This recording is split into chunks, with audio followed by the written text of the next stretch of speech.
आज तक रेडियो सुनता है सारा जहां। किस्से हमें हमारे समाज के, समय के, लोगों के, दुनिया के, जीवन के करीब लाते हैं और इसीलिए किस्से सुनाए जाने चाहिए, सुने जाने चाहिए। नमस्कार, मैं हूं हिमांशु बाजपेयी और आप सुन रहे हैं किस्सा गोई आज तक रेडियो पर।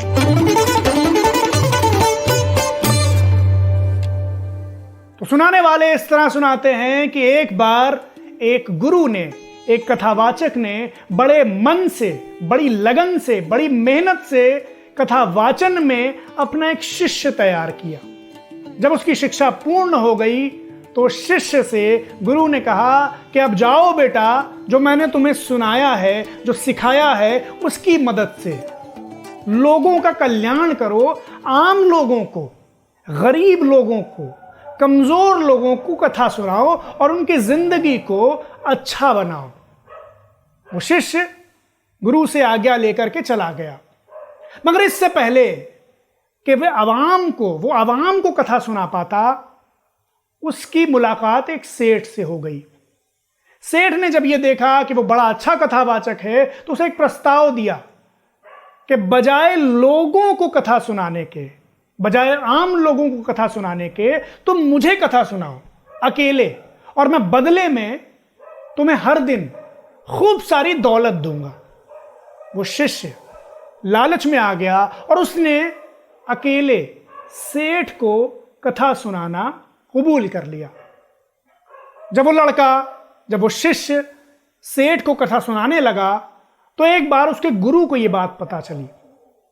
गुरु उसके पास आए, गुरु को देखा तो शिष्य ने चरण स्पर्श किया और गुरु ने उससे कहा कि बेटा, मैं यहां इसलिए आया हूं कि मुझे याद आया कि मैंने तुम्हें सब कुछ सिखाया, मगर एक कथा तो सुनाई ही नहीं, लिहाजा तुम्हारा ज्ञान अपूर्ण है। वो एक कथा मैं तुम्हें सुना लूं तो तुम्हारा ज्ञान पूर्ण हो जाए।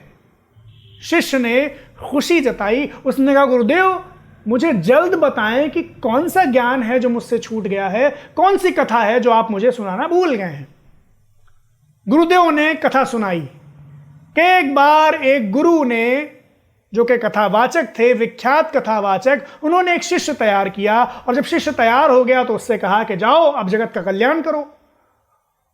वो शिष्य कथा सुनाने के लिए शिप्रा नदी पार करके एक गांव में जाता था, आम लोगों को कथा सुनाने। उसका रोज का यही क्रम था। तो एक दिन नदी में एक घड़ियाल निकला। उस घड़ियाल ने उस कथावाचक से कहा कि तुम ये लोगों के पास जाते हो कथा सुनाने, बदले में तुम्हें कुछ नहीं मिलता है, तो तुम मुझे कथा क्यों नहीं सुनाते? मैं हर दिन तुम्हें हीरे, मोती, माणिक, रत्न, जवाहर, लाल, गुहर वगैरह दूंगा।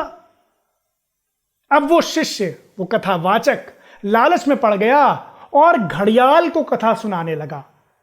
घड़ियाल हर दिन बदले में उसे कुछ रत्न, जवाहर वगैरह देता। जब ये बात उस कथावाचक के गुरु को पता चली तो गुरु आए और उन्होंने अपने शिष्य से कहा कि बेटा, जब घड़ियाल ही को कथा सुनानी थी तो इस सारे ज्ञान का फायदा ही क्या? ऐसा ज्ञान जो जनहित में ना लगे, जो आवाम के काम ना आए, जो समाज को न बनाए, उस ज्ञान का फायदा ही क्या? अब इस गुरु ने जब अपने शिष्य को यह कथा सुनाई तो वो शिष्य पूरा माजरा समझ गया। उसने फौरन पैरों पर गिरकर माफी मांगी और अपने गुरु से कहा कि मैं गुरुवर सब समझ गया हूं, अब मैं सेठों को कथा नहीं सुनाऊंगा, अब मैं आम लोगों को कथा सुनाऊंगा और अपनी कथा का वही इस्तेमाल करूंगा जो आप मुझसे चाहते हैं। शुक्रिया।